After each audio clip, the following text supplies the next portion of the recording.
Welcome to 2019, the first game this year. Say it with me. This is the initial setup of the board. Halfway through turn one of this game.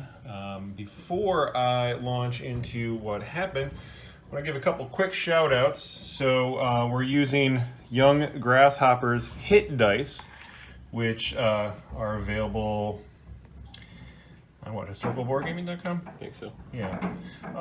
And just want to say that these have lived up to their potential of really speeding up the rolling. They're fun. I think Chris is a little upset with Grasshopper right now because the dice have been rolling very well for him this turn. But be that as it may, these are a handy invention that belong on every serious Axis gamer's table. Also, quick shout out to Combat Miniatures in Texas for this sweet painted Chinese fighter. So a couple more customizations for the board. Seem to pick up a few more each year.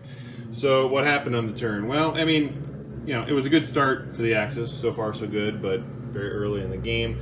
Unlike, I think, any game since we've adopted the house rules that were meant to deter the J1, I decided to change it up a little bit and do the J1 anyway, combined with the Pearl Harbor attack.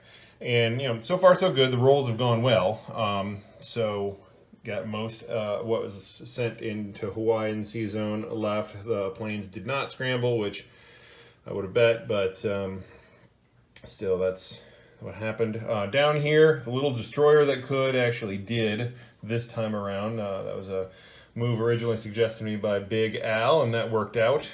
So far so good here. All the battles on J1 are, 90-something% odds, so you're going to win them. It's just that the rolls went pretty well, so I didn't lose as much as I could have. See what's left over on the Chinese front. Russians pulling towards Germany, because Germany had a pretty decent round one as well. Change of just a few minor tweaks to what I usually do.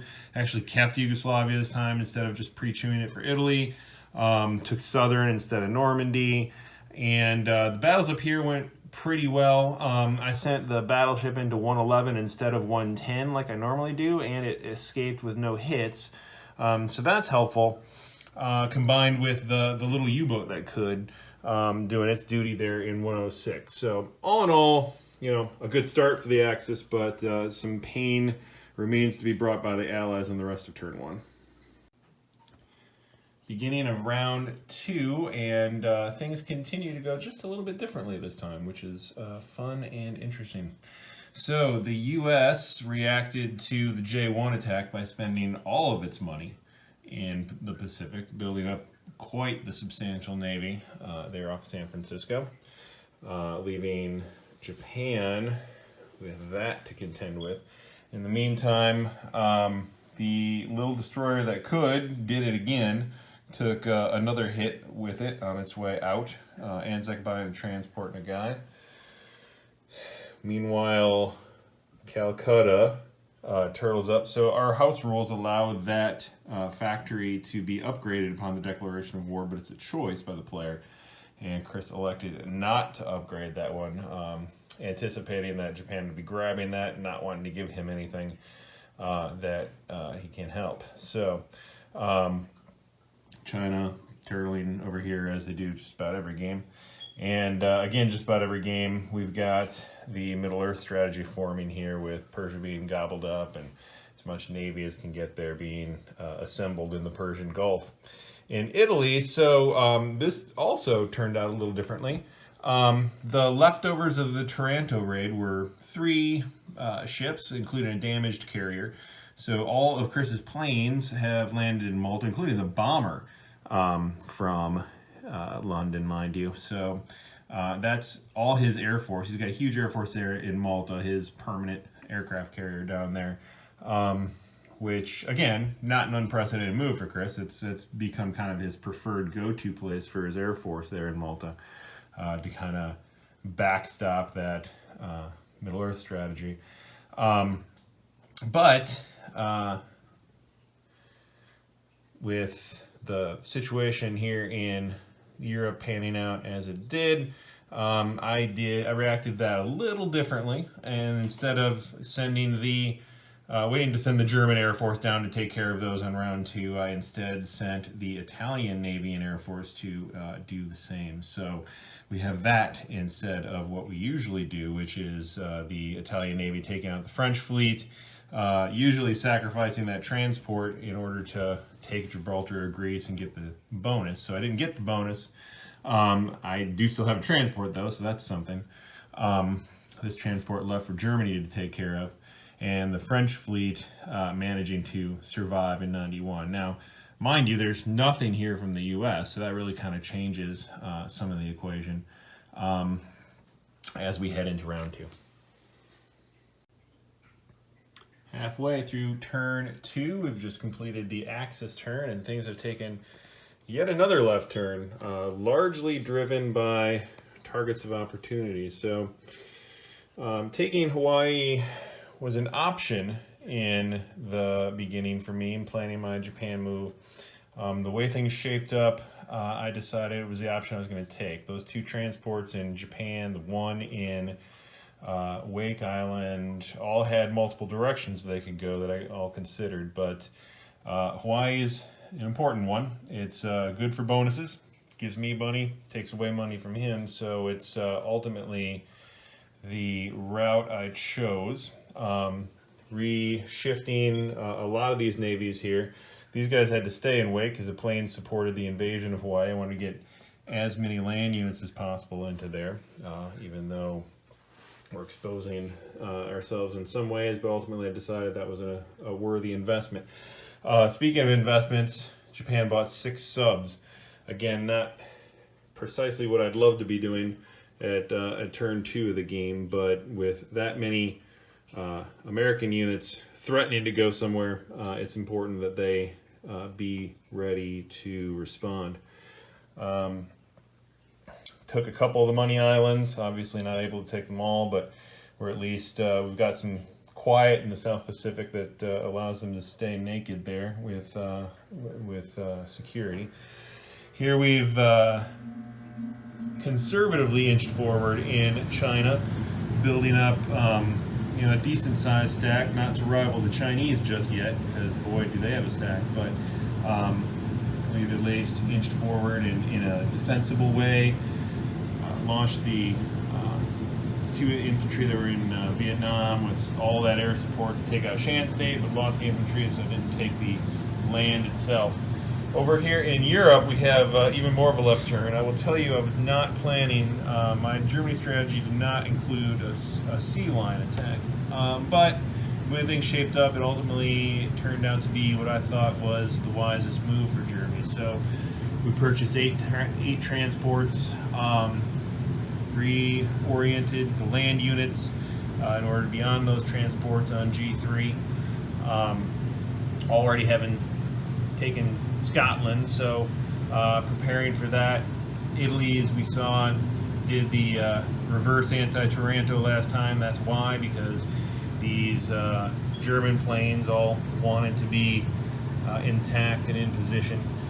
Russia, though, seeing this development and responding accordingly with it, building up an offensive force that's going to be a monster when it bursts forth. He's gathered everything into Belarus, a town that shall not be taken anytime soon, with everything that he's been able to muster. We're mostly offensive units both turns for Russia, tanks, a couple of TAC bombers even last time, so that's going to be a world to hurt when that busts forth.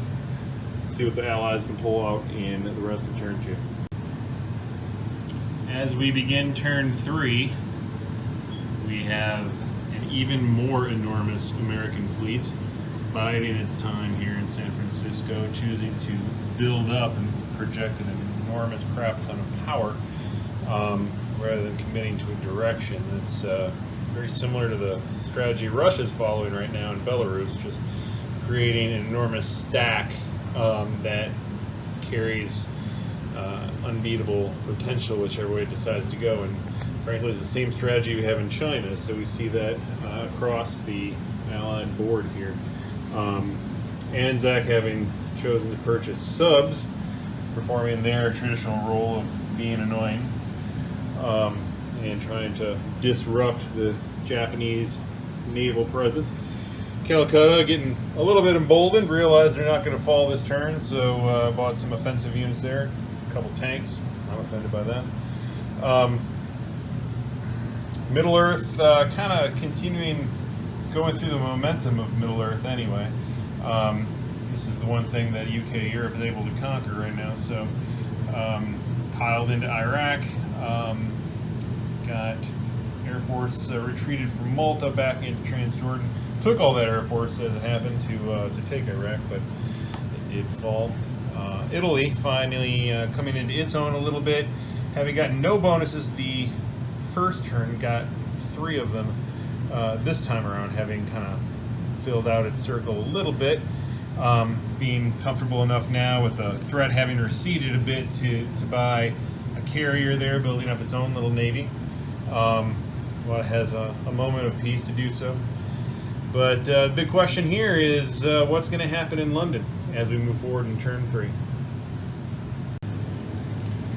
Halfway through turn 3, Japan has built up another carrier there in Sea Zone 6, kind of consolidated most of its navy here in the Carolines, having finally backed up from Wake Island a little bit, and shot a destroyer sub and a couple planes down to 62 to take care of those subs. Unfortunately, they put up more resistance than I planned for, and so they took out that invader with the carrier remaining. Got rid of those subs though, which is important. Able to send another sub down to convoy, and it didn't require me to move a carrier there to pick up those planes. So, wasn't the best outcome, but it wasn't a terrible trade either to get rid of that Anzac threat, kind of cut that off. So one fewer front to have to worry about the next turn. Meanwhile, completed our acquisition of the Money Islands, which certainly helps, and invested in some infrastructure, both a airstrip there in Quang Si and a minor factory in Vietnam. We've got land forces kind of split into 2 now. We've got 2 stacks of Japanese guys, one shadowing the Chinese stack, which has been slowly moving its way up north.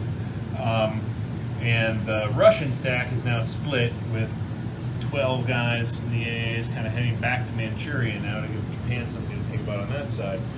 So we've started to kind of position ourselves there. In the meantime, though, a lot has gone down in Europe, all pretty much as expected. The Germans were able to take London, but boy, it was a bloody, bloody victory. 1 tank was left. What was it, 3?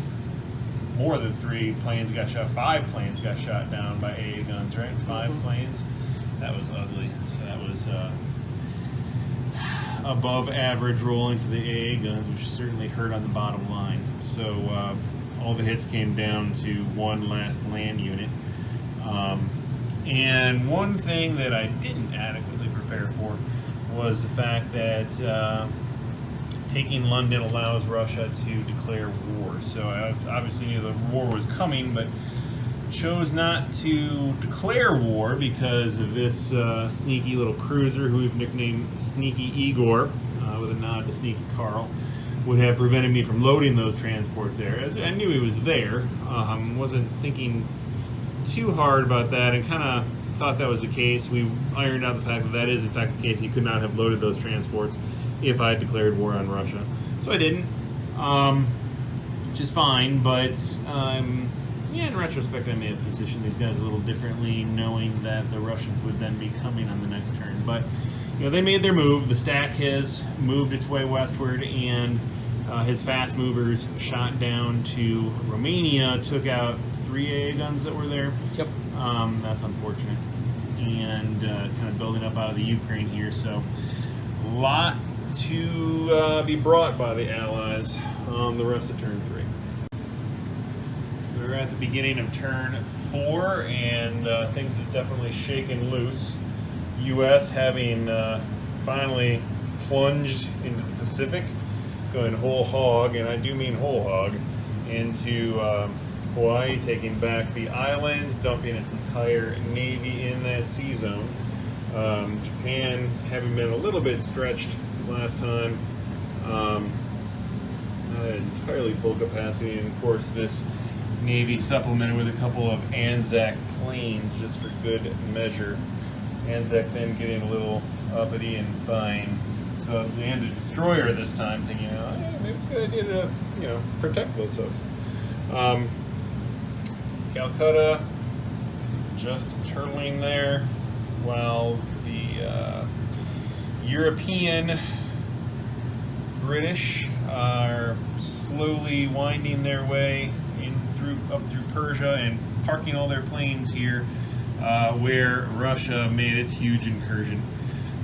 Italy attempted to do a few things, but realizing that it makes sense to throw every last thing they can into Europe to slow the tide. So that's what they've done, picking up Egypt only because it was given to them, left empty, while Anzac goes and liberates and conquers Ethiopia, of all places. So can Germany maintain the Axis momentum here on turn 4? Now halfway through turn 4, we've just completed Japan's turn. We're just discussing the fact, we can talk about it now, that last turn Japan didn't adequately stock this sea zone. So the whole game I've been trying to keep the Hawaiian sea zone in a kill box, to where if he moved all that navy, I had enough here waiting for him that I could annihilate all of it. That would have been true last time if I didn't leave my aircraft carriers depleted. They're missing 3 slots.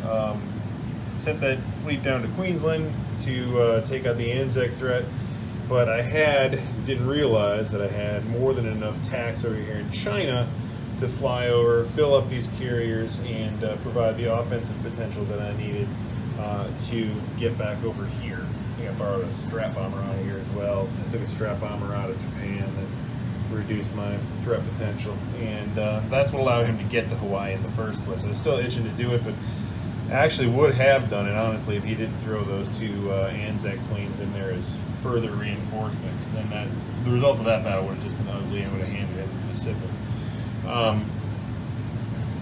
So this time around, I've brought in another full carrier, filled up those carriers, and the odds so far in my favor if he were to try and attack me. So we continue our standoff that way.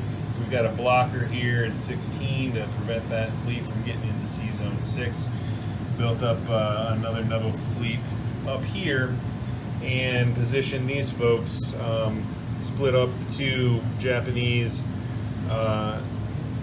units here, one all the way down to Burma, the other hanging out back this way. Now, he's coming at me with a huge pincer move here. This is a giant stack of Chinese now combined with Russian troops and a strap bomber, just for, a little cherry on top there. And then another 12 infantry coming back at me this way of Manchuria. So he continues to close that pincer. It's going to get uncomfortable. But I've at least picked up a little steam down here, and we'll see how long that lasts.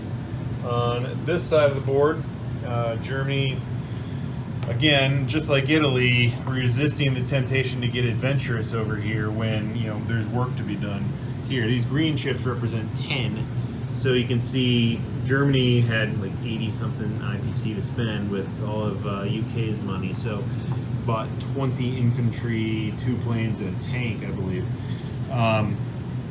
Russia, though, not to be deterred, has taken all these territories and then pulled back to a defensible position. He's got several green chips down there as well. So we're looking at an enormous number of infantry and units here on either side of the Urals here on the Europe map, but he's continuing to rake in all this cash. I know it's in our house rules. I think it's even in the out-of-box rules that Russia gets a bonus for every one of the original Axis territories that it holds. So he's just raking in ridiculous amounts of cash. We'll see how the Allies take advantage of that on the rest of turn 4. We've reached the beginning of turn 5. The action continues. U.S. building some backup navy there to back up this friendly bunch over here. So he took out my blocker, left a couple blockers of his own. Those two things I saw coming, but pulled off a clever move there with the bombers and all the planes on carriers to take out all of the new ships that I had built there. So now I've still got one big nub of Navy over here. And Zakistan, again, getting bold with their submarines, convoys. We should throw a convoy marker down there so we don't forget.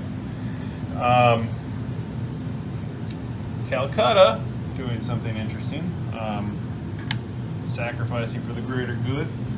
So they pulled out all but one tank on seeing the writing on the wall, the inevitability of that defeat, and pulled back to where all the reinforcements from Persia can start to come in and help them take back Calcutta once it's gone. In the meantime, Italy find itself with a little bit more breathing room. We're not out of the woods yet in Europe, but we're able to take back a couple territories from Russia and build some borders there that Germany then can help push forward on the next turn with any luck. But the U.S. is already starting to dabble in the Atlantic. Not only do we have this multinational rabble over there, but we've now got a military base in Brazil, so we've got production capacity down there. How will it be used on turn 5? Halfway through turn 5, Japan has reacted to the U.S. buildup in the North Pacific by bringing the forces home and reinforcing them with a few more. We actually have a couple transports now. We'll see if they survive this time, unlike last time. Got rid of the blockers with planes. Consolidated a smaller fleet over this way to anticipate the Anzacs. Oh, we got to roll that convoy, by the way. And yes, could have taken out these subs and then had to deal with the next round of subs coming, but instead chose to consolidate a little bit stronger of a force there in anticipation. You'll see we took Calcutta, but as we noticed from last turn, the Indians had conceded that, and with enough force to take it back if they so choose. So that leaves some ambiguity as to what's going to happen. The good news, though, is under the House rules, I at least get a victory token and a tech roll, and that tech roll was jet fighters, higher attack value for Japan's planes, which actually works out decently well. I don't have a ton of planes in combat. I've got a stack there, but point is, it helps. It's better than nothing. On German side of the board, the Germans consolidated their growing stack of 30 or more guys, using the transports up here to leapfrog all the guys from Western Germany and then move the guys from Germany, consolidate them all in Poland. That was finally enough, odds-wise, to resist a counterattack from Russia, so Russia pulled back its huge stack. Still a force to be mightily reckoned with, to be certain, but they pulled back a little bit, so that's progress. We also shot one transport full up into Karelia, or rather to Novgorod, using the guys from Finland. They took it, Russians took it back, but the point was to take it, and so we got a bonus there. Inching forward, let's see if the Allies can build momentum on the rest of turn 5. Beginning of turn 6, the Allies have done what they can do, facing a larger force than they can easily reckon with there in Japan. The U.S. is again pulled back to the Hawaiian Sea zone, cobbled together with the other ships that were bought last time. So another battleship on its way. We see a stray UK fighter there that had fled from Queensland and then from Calcutta. A happy little multinational fleet. Everybody's welcome in Hawaii. Anzac is doing its best to be as annoying as possible, having taken back Java and beefed it up as much as it's able. Calcutta taking back its capital, but we're just tit for tat here, trading a couple infantries at a time while degrading the factory every time it's taken over. We're down to a military base now. Next time it'll be completely wiped off the board, while at the same time India is building military bases and factories everywhere it can on the west side of the line. So piling up as much as it can to make sure Calcutta doesn't stay in Japanese hands. Italy, though, doing its best to come back up from the rear, having launched back into Egypt to clear that out a little bit, and dropped a couple guys in Syria for good measure, building up its navy and its transport capacity to continue doing that, while at the same time helping to flush the Russians back out of southeastern Europe and get them back onto their own territory finally, after all this time getting rid of those extra bonuses that Russia was collecting from holding on to all that German territory.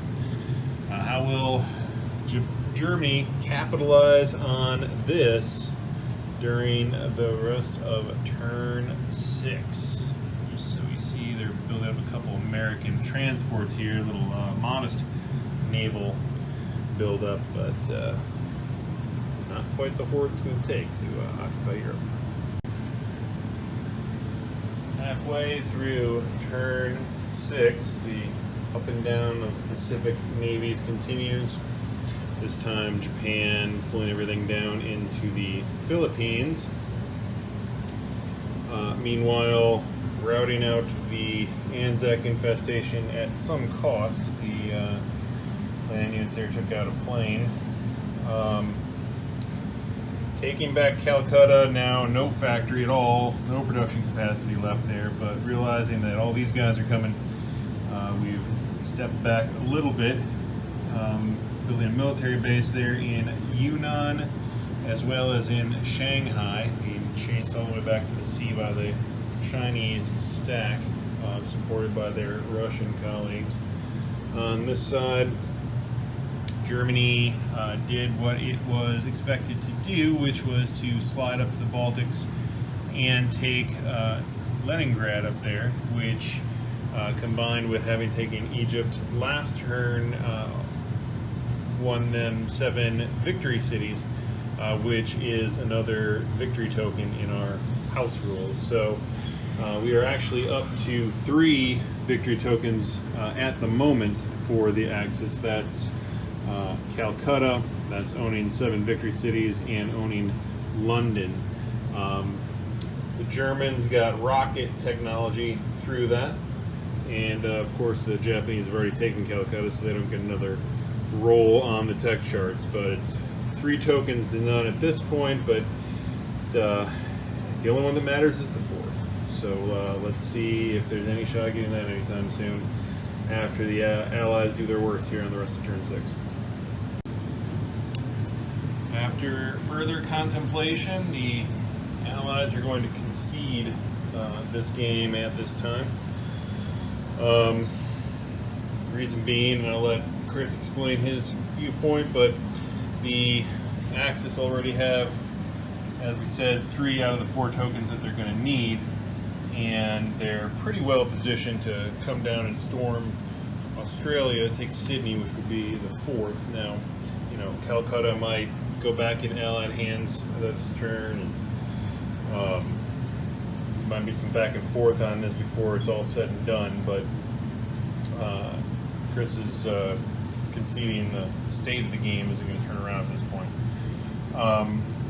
For what it's worth, Italy and the rest of this turn actually plan to, depending on what UK did, if you started throwing everything at Italy, it might have been a different story, but looking at perhaps a minor factory in Egypt and or a military base in Syria, and just producing units like crazy out of the home base and transporting them, building them, coming and disrupting all this. Middle Earth got off to a slow start, so the production capacity hasn't been up for long. There aren't as many units there to soak up all the hits, and they can only go in one direction for so long, which then takes the pressure off Japan, and they can come back and maybe hold Calcutta for once.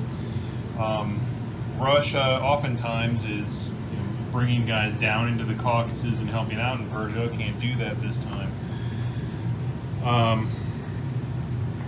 Germany got 30 something, maybe even up to 40, I think 40 or something. Infantry in Baltics, and there's more coming up behind. At some point here, it's going to have to start moving ships back to the Atlantic and dealing with these guys. But again, these guys got off to a slow start. These are really, all of these guys are just the remnants that didn't get killed off, along with a couple other transports and things that we're starting to build up, but just not the critical mass there to bring anything to Europe yet. So, as we're already starting to discuss on the post-mortem here, every Axis game is about trying to slow down the Axis before they reach that tipping point, that critical mass point of winning the game. Allies always start off behind the ball. Axis always starts off with the momentum. In past several games, it's been the Allies who slowed that momentum, and the Axis get stuck and stop moving forward and start retreating. And then once that happens, it's just a matter of playing it out until they lose. Here, they're able to push it forward to that critical mass point. This is, I think, the first time we've tried the J1 since we've had the house rules, and it's the first time I think ever that I've pulled off Big Al's and Young Grasshopper's Pearl Harbor strategy on the J1 with only very minor modifications.